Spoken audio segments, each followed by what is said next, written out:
Hello, English learners, and welcome to the English Podcast. I'm your host, Paul. How are you doing today? I'm doing well, thank you. Excited to chat about English learning today. Me too. Yeah. In my experience, one of the trickiest things about learning English is making that leap from understanding to actually speaking. Have you noticed that too? Absolutely. It's incredibly common. Many learners find they can read articles, watch movies, maybe even understand a podcast like this one, but when it comes to speaking themselves, it's like hitting a wall. Exactly. So let's try to break down that wall today. And to start, why do you think this happens? Why is speaking so much harder than understanding? Well, think about it like learning any new skill. Let's say you want to learn to play the piano. Okay. You can listen to beautiful piano music for hours, understand the melody, but that won't magically make your fingers dance across the keys. That's a great analogy. Yeah. So listening and understanding are like observing the skill, but speaking is where we need to train our language muscles, so to speak. Precisely. And just like with piano, speaking requires practice, building muscle memory, and coordinating a whole bunch of mental processes. Plus, there's the added element of confidence, which we'll get to later. Okay, so practice is key.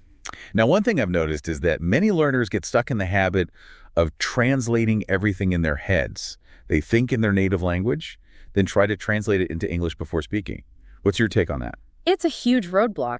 Imagine trying to have a smooth conversation while constantly flipping through a dictionary in your mind. Right. It just slows everything down. Right. And it can make the spoken English sound unnatural or hesitant.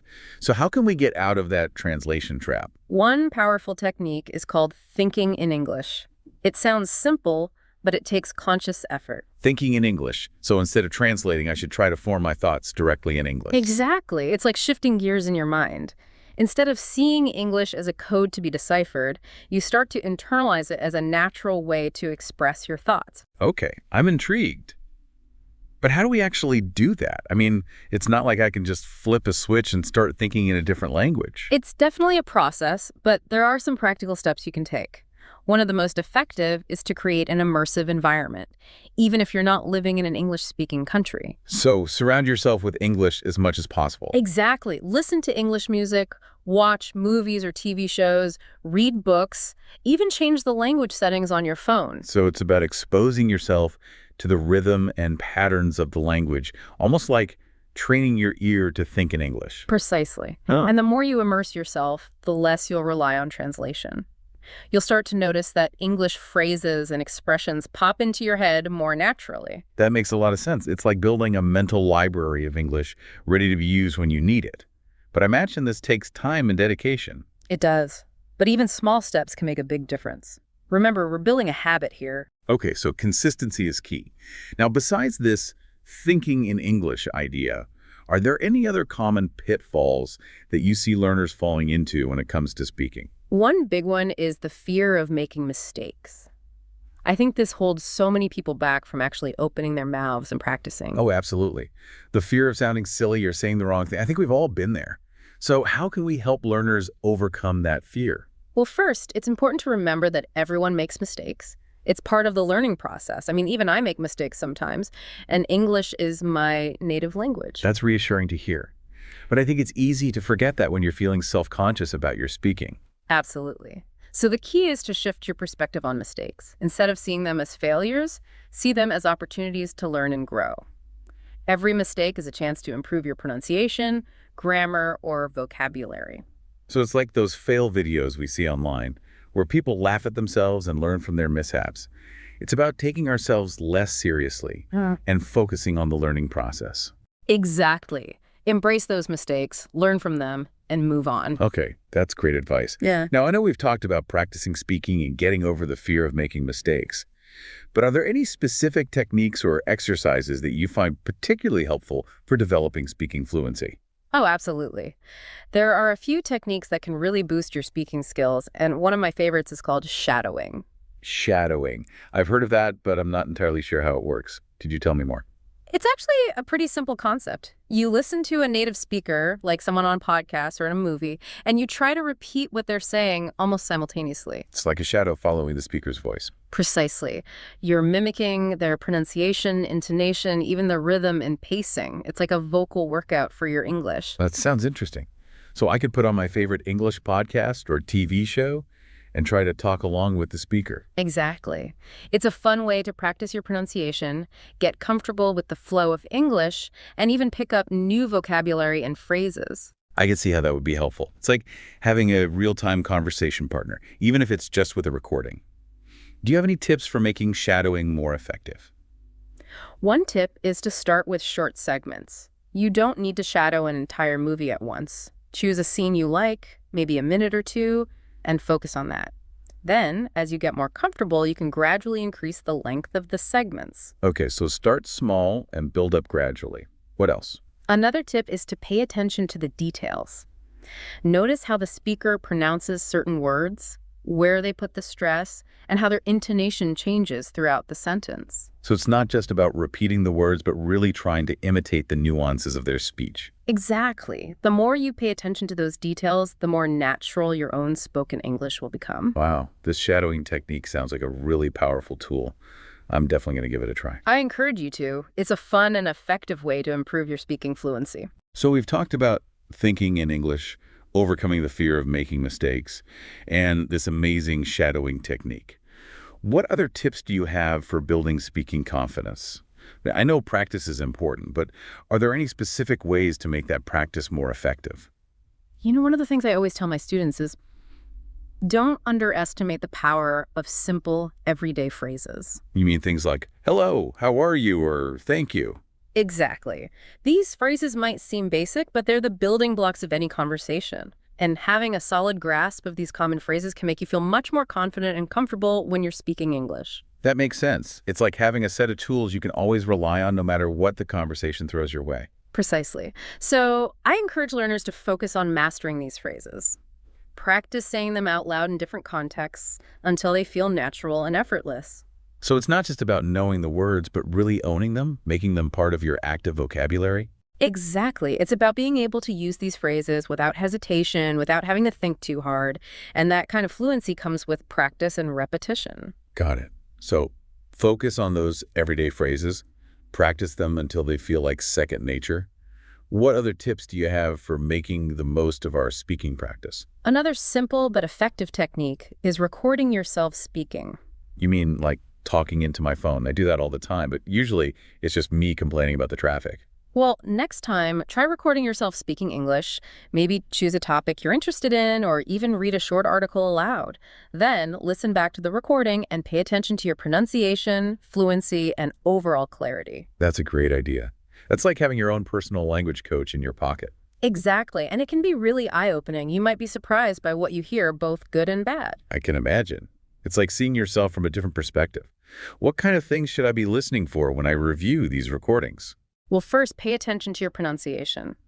Are you pronouncing words clearly and correctly? If not, try to identify the specific sounds you're struggling with and practice them in isolation. Okay, so pinpoint those tricky sounds and work on them specifically. What else? Next, focus on your fluency. Are you speaking smoothly and confidently, or are you hesitating a lot and searching for words? If you're stumbling, try to practice those phrases or sentences more until they flow more naturally. So it's about identifying those areas where I'm getting stuck and smoothing them out with more practice. Precisely. And don't be afraid to experiment. Try different intonations, different speeds, different ways of expressing yourself. It's about playing with the language and finding what feels most comfortable and natural for me. Exactly. The more you experiment, the more confident and expressive you'll become as a speaker. This is all so helpful. I feel like we're giving our listeners a real toolbox for improving their speaking skills. I hope so. And remember, the most important thing is to be consistent with your practice. Even a few minutes each day can make a huge difference over time. Consistency is key. Now, before we wrap up this part of our chat, I want to touch on a few key vocabulary words that we've been using. Great idea. Vocabulary is the foundation of any language. First up, we have the word fluent. It seems like everyone wants to be fluent in English, but what does that really mean? Well, fluency is about being able to communicate your ideas smoothly and effortlessly without having to pause or search for words. It's about feeling comfortable and confident in your ability to express yourself in English. So it's not just about knowing a lot of words, but being able to use them effectively in real-time conversation. Exactly. It's about having that natural flow of language where you can speak without having to overthink every word or grammar rule.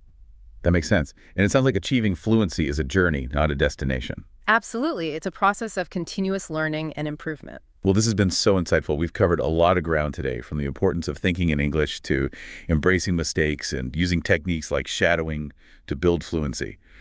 I'm already feeling more motivated to practice. That's great to hear. And remember, the most important thing is to enjoy the journey. Learning English should be fun and rewarding. So find what works for you and keep practicing. Great advice. We'll be back soon with part 2 of this episode, where we'll dive even deeper into practical tips and strategies for improving your English speaking skills. Until then, keep practicing and stay motivated. Welcome back to the Daily English Podcast. We're continuing our conversation about making that leap from understanding English to speaking it confidently. And in the last part, we talked about some really important foundational concepts, like thinking directly in English and embracing those inevitable mistakes as part of the learning process. Exactly. And we also touched on some really cool techniques like shadowing, which I'm personally excited to try out. It's a game changer. But today I wanted to dig a little deeper into the why behind this struggle, because you're right, it is a leap. And understanding the brain science behind it can help us approach the challenge more strategically. Okay, I'm all ears. Brain science, this is getting interesting. So when we learn a new language, it's not just about memorizing words and grammar rules. It's about rewiring our brains to process and produce that language. Rewiring our brains, that sounds intense. It's not as scary as it sounds. Think about it like this. Your brain has these incredible networks of neurons, and every time you learn something new, you're essentially strengthening those connections or forging new pathways. Okay, so learning a language is like building new roads in our brains, connecting different areas that handle things like vocabulary, grammar, and pronunciation. Precisely. And when it comes to speaking, there's this fascinating area of the brain called Broca's area, which plays a key role in speech production. Broca's area. So this is where our thoughts get transformed into spoken words. Exactly. And the thing is, Broca's area needs to be trained specifically for the language you're learning. Just understanding English doesn't automatically activate those neural pathways in the same way that speaking does. That makes a lot of sense. So even if I can understand spoken English, my brain still needs specific trainings to produce those sounds and sentences. Exactly. It's like having all the ingredients for a delicious cake but not knowing how to bake it. You need the recipe and the practice to transform those ingredients into something amazing. Okay, I love that analogy. So we need to train our brains to bake spoken English. But I know that for many learners, there's this mental block when it comes to speaking. It's like their brains know the words, but their mouths just won't cooperate. You're absolutely right. And that's where the psychological aspect of language learning comes in. Because it's not just about the mechanics of speech production, it's also about overcoming those mental barriers. Mental barriers, like what? Well, one big one is the fear of judgment. Many learners are afraid of making mistakes, of sounding silly, or of being misunderstood. Oh, definitely. I think that fear holds so many people back from actually opening their mouths and practicing. It's totally understandable, but here's the thing. Those fears are often amplified in our own minds. We tend to be much harder on ourselves than others are. That's so true. We overthink and overanalyze every little mistake, which can make the whole speaking experience feel really intimidating. Exactly. So one of the keys to overcoming this mental block is to shift our perspective. We need to be kinder to ourselves and embrace those mistakes as part of the learning process. So it's about giving ourselves permission to stumble and sound imperfect. Absolutely. Think about it. When a baby is learning to walk, they fall down countless times. But they don't give up. They keep getting up and trying again. And eventually they're running marathons. So we need to approach language learning with that same kind of resilience and self-compassion. Exactly. It's about celebrating those small wins, those moments when we push past our comfort zones and try something new, even if it doesn't come out perfectly. I love that. It's about focusing on the progress, not the perfection. Precisely. And the more we practice, the more confident we'll become, and the less those mental barriers will hold us back. Now, we've talked about training our brains for speaking and overcoming those mental blocks, but are there any specific techniques or exercises that you find helpful for actually getting those words flowing more naturally? Oh, absolutely. There are tons of fun and effective techniques out there, but one that I found particularly helpful, especially for learners who struggle with hesitancy, is something called chunking. Chunking, what's that? It's a technique where you break down sentences or phrases into smaller, more manageable chunks. Instead of trying to memorize or produce a whole sentence at once, you focus on mastering those smaller pieces first. Okay, so instead of trying to say, I would like to order a cup of coffee, please. All in one go, I might break it down into I would like to order a cup of coffee, please. Exactly. You're essentially creating building blocks that you can then put together to form more complex sentences. So it's like building a tower with Lego bricks. You start with those smaller pieces and gradually build up to something bigger and more impressive. That's a great way to put it. And the beauty of chunking is that it helps reduce cognitive overload. When you're focusing on those smaller chunks, it feels less overwhelming, and you're more likely to speak with fluency and confidence. That makes a lot of sense. It's about breaking down the complexity of language into bite-sized pieces that our brains can process more easily. Precisely.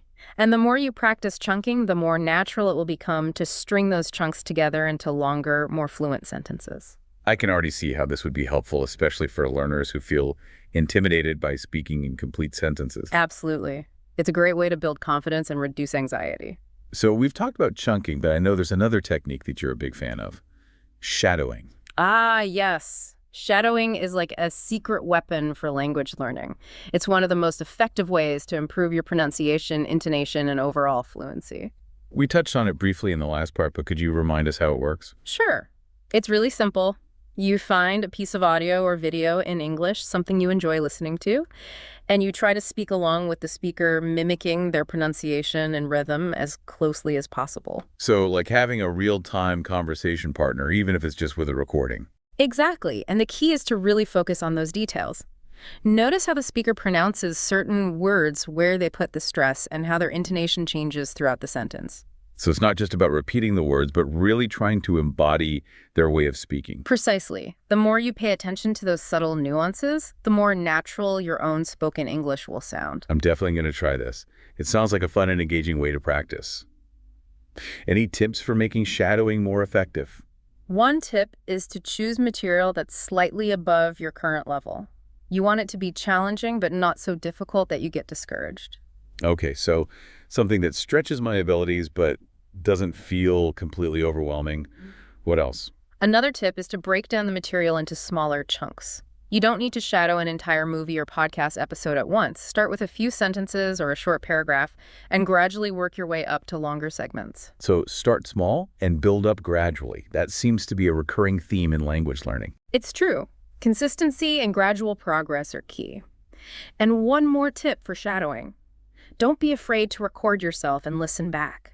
It can be really helpful to hear how you sound and identify areas where you can improve. That's a great idea. It's like having your own personal language coach in your pocket. Exactly.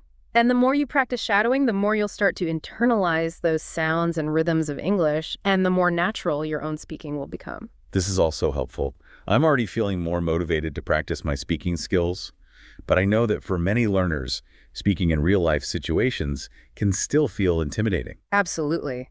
Stepping outside of your comfort zone and speaking English in the real world can be nerve-wracking, but it's also one of the most rewarding aspects of language learning. So how can we bridge that gap between practicing in isolation and actually using our speaking skills in real-life conversations? Well, one of the best ways is to create opportunities for meaningful interaction in English.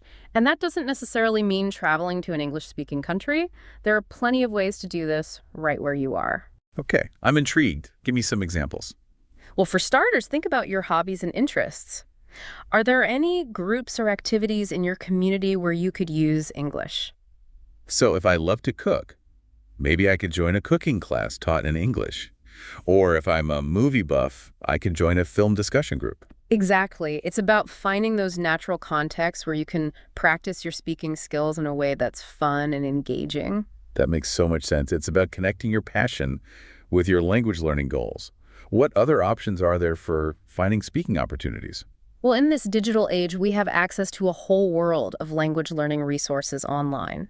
Have you ever tried language exchange apps or websites? I've heard of them, but I've never actually used one. How do they work? They're essentially platforms where you can connect with other language learners from around the world. You can find a partner who's learning your native language, and you can both help each other practice. So I could connect with someone who's learning, say, Spanish, and we could spend some time speaking in English, then switch to Spanish. Exactly. It's a great way to get real-life conversation practice, learn about different cultures, and make new friends along the way. That sounds fantastic. I'm definitely going to check out those language exchange platforms. I highly recommend it. And there are tons of other online resources you can explore. online conversation groups, virtual language cafes, even online tutoring sessions with native speakers. Wow, there's a whole world of possibilities out there. And I think the key takeaway here is that we don't have to wait until we're fluent to start speaking. You're absolutely right. The sooner you start speaking, even if it's just a few words or simple phrases, the faster you'll progress. It's about taking those small steps, embracing those mistakes, and finding those opportunities for meaningful interaction. Precisely. And remember, the journey of language learning is a marathon, not a sprint. So be patient with yourself, celebrate those small wins, and most importantly, have fun along the way. Great advice. We've covered so much ground in this part of our conversation, from the brain science behind speaking to finding real-life opportunities to practice. I'm feeling super inspired to keep pushing forward on my own language learning journey. That's fantastic to hear. And remember, you're not alone on this journey. There are millions of English learners around the world facing the same challenges and celebrating those same victories. That's a great reminder. We're all in this together. We'll be back soon with the final part of this episode, where we'll wrap up our conversation and leave you with some final thoughts and motivation to keep practicing your English speaking skills. Until then, keep those words flowing. Welcome back to the Daily English Podcast. It's been an amazing journey exploring the ups and downs of speaking English, hasn't it? It really has. We've covered so much ground, from understanding the brain science behind speaking to overcoming those mental barriers and finding practical techniques to boost fluency. And, through all these conversations, I keep coming back to one central theme, the power of mindset. Absolutely. Your mindset plays a huge role in your language learning success. It's about how you approach challenges, how you view mistakes, and how you stay motivated even when things get tough. So it's not just about the techniques and strategies, but about cultivating that inner belief in yourself and your ability to learn. Precisely. And one of the most important aspects of mindset is setting realistic expectations. Because let's face it, learning a new language takes time and effort. It's not a quick fix. It's like trying to build a skyscraper overnight. Yeah. It's just not going to happen. Exactly. And when we set unrealistic expectations like, I want to be fluent in 3 miles, we're setting ourselves up for disappointment and frustration. So it's about finding that balance between ambition and patience. We want to challenge ourselves, but we also need to be kind to ourselves and acknowledge that progress takes time. Precisely. And I think it's also important to define what fluency means to you personally, because fluency isn't just about speaking perfectly or sounding like a native speaker. It's about being able to communicate effectively and confidently in different situations. So it's about setting those personal goals that align with our own motivations for learning English. Exactly. If you're learning English to travel, your definition of fluency might be being able to order food, ask for directions, and have basic conversations with locals. But if you're aiming to work in an English-speaking environment, your fluency goals might be much higher. That makes sense. It's about tailoring our approach to our own individual needs and aspirations. And one of the most effective ways to cultivate a growth mindset is to focus on those small wins, those moments of progress that keep you motivated. So instead of dwelling on what I still don't know, I should celebrate how far I've come. Absolutely. Every time you learn a new word, understand a complex sentence, or have a successful conversation in English, acknowledge that progress. Give yourself credit for those small victories. That's a great reminder. It's easy to get caught up in the challenges and forget to appreciate how much we've already learned. It's so true. And those small wins, those moments of accomplishment, are what fuel our motivation and keep us moving forward on this language learning journey. So it's not just about the end goal, but about enjoying the process and celebrating those milestones along the way. Exactly. And another important aspect of mindset is resilience. Because let's be honest, there will be times when you feel frustrated, discouraged, or even tempted to give up. Those moments when you feel like you're hitting a wall, and no matter how much you practice, you're just not making progress. It happens to all of us. But the key is to not let those setbacks define you. It's about bouncing back, learning from those challenges, and finding ways to overcome them. So it's about having that grit, that determination to keep going, even when it's tough. Exactly. And one of the best ways to build resilience is to surround yourself with a supportive community. Find language learning partners, join online forums or groups, connect with other learners who understand your struggles and can cheer you on. That makes so much sense. It's like having a cheering section to help you stay motivated and accountable. Precisely. And remember, you're not alone on this journey. There are millions of English learners around the world facing the same challenges and celebrating those same victories. That's a great reminder. We're all in this together. Absolutely. And one of the most powerful tools for cultivating a positive mindset is gratitude. Gratitude. How does that apply to language learning? Well, when we practice gratitude, we shift our focus from what we lack to what we already have. And in the context of language learning, there's always something to be grateful for. Like the fact that we have access to so many amazing resources, online courses, language exchange apps, podcasts like this one. Exactly. And even if you're just starting out, you can be grateful for the opportunity to learn a new language, to connect with different cultures, and to expand your horizons. That's a beautiful perspective. It's about appreciating the journey, not just the destination. And when we approach language learning with that sense of gratitude, we're more likely to enjoy the process, to stay motivated, and to persevere even when challenges arise. Well, this has been such an inspiring conversation. We've covered so much ground in these three parts, from the practical techniques to the power of mindset and the importance of community. I hope our listeners are feeling energized and ready to take their English-speaking skills to the next level. Me too. And to all of our amazing listeners out there, remember, speaking English is a skill that can be learned and improved with practice, dedication, and a positive mindset. Don't be afraid to make mistakes, embrace those challenges, and celebrate those small victories along the way. Absolutely. And remember, we're here to support you on your language learning journey. If you enjoyed this episode, be sure to subscribe to our channel for more helpful tips and strategies. And don't forget to share this episode with your friends who are also learning English. Until next time, happy learning.